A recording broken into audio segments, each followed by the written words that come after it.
The knock came at exactly 3:07 a.m., sharp and deliberate.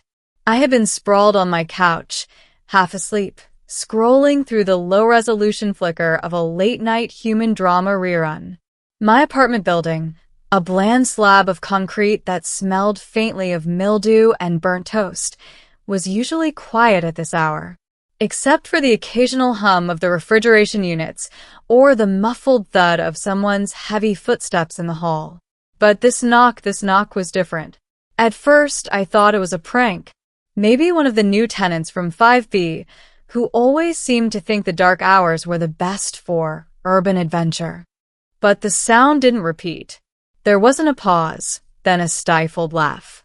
It was insistent, soft, almost melodic, like a pulse rather than a thud. I got up, still groggy, rubbing my eyes. "Who is it?" I croaked, my voice barely above a whisper. A pause. Then a voice, clear and lilting, spoke through the door. "Please, may I?" It wasn't the voice of a normal human. It had a musical resonance, as if multiple notes vibrated within it simultaneously. My heart rate picked up. I had lived in this city long enough to know that late-night knocks were rarely this polite. I hesitated, then unlocked the door.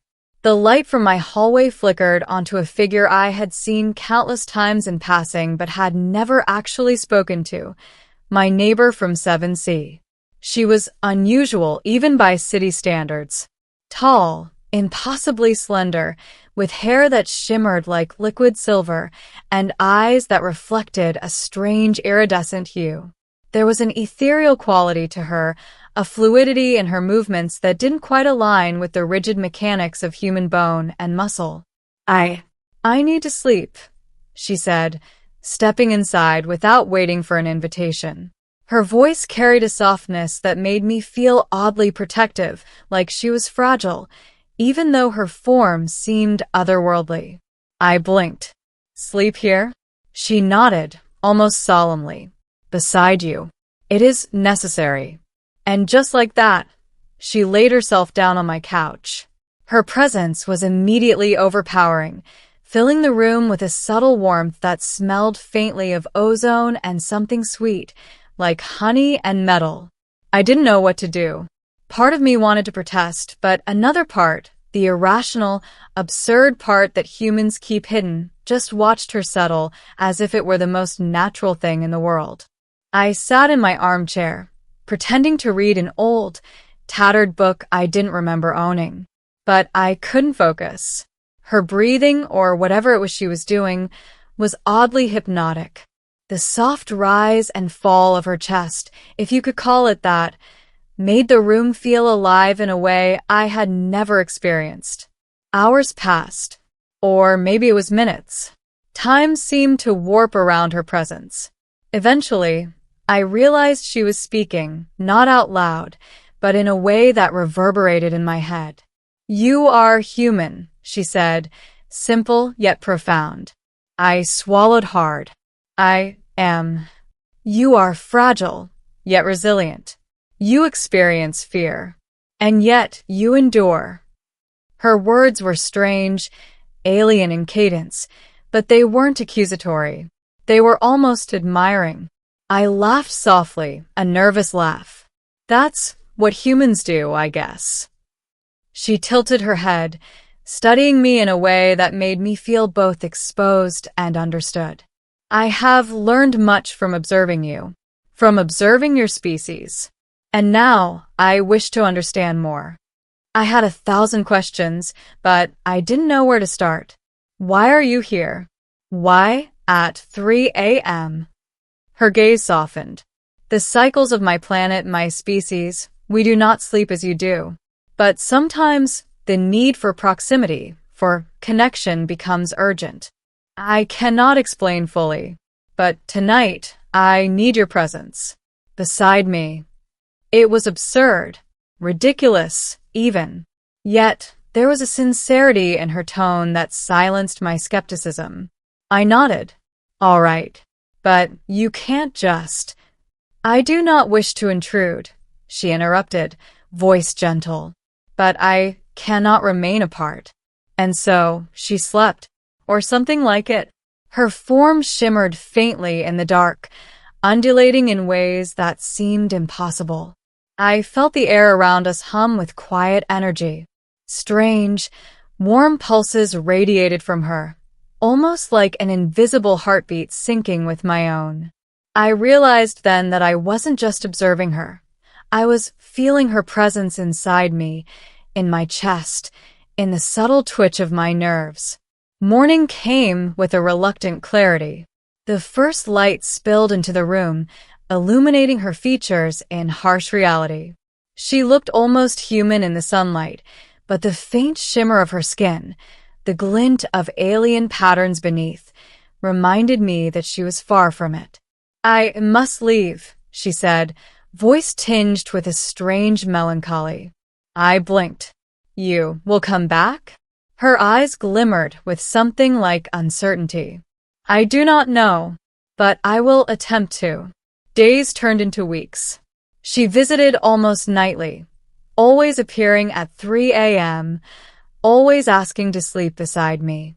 Over time, I began to understand her needs were not physical, but something deeper, something cognitive. She absorbed experiences, emotions, memories in ways humans never could. Sometimes, after a night beside me, I would wake to find fragments of dreams that weren't mine, colors and sensations I had never known, and an inexplicable sense of shared understanding.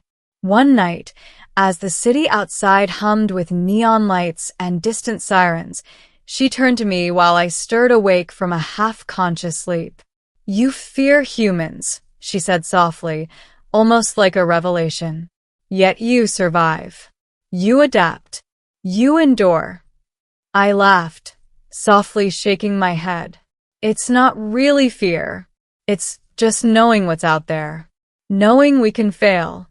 Her hand, long, delicate, almost liquid in form, touched my shoulder. "Then perhaps you and I are alike, in ways you do not yet comprehend." That night, something shifted. Her presence was no longer merely a comfort. It was part of the rhythm of my life. I began to anticipate her visits, the subtle pulse of energy she brought with her, the strange, impossible understanding she imparted. She was learning from me, yes, but I was learning too about patience, perception, and the delicate boundaries of connection. Weeks later, the city experienced a power blackout. Lights flickered, elevators stalled, and sirens wailed across the streets. I was alone in my apartment when a shadow fell across the doorway. She stood there, eyes glimmering in the dim emergency lights. "I sensed imbalance," she whispered. "You may be in danger." Before I could respond, the room shimmered around her, walls bending subtly, reality warping as if viewed through a distorted lens. I felt myself pulled into a different perception, one where my mind and hers merged, a brief and overwhelming communion.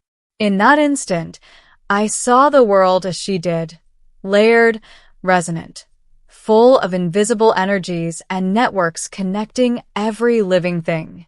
"You are vulnerable," she said, voice echoing in my mind, "but not alone." I realized then that our proximity did more than comfort. It strengthened us both. She was alien, undeniably so, but her needs and instincts were intertwined with mine in ways I could barely articulate.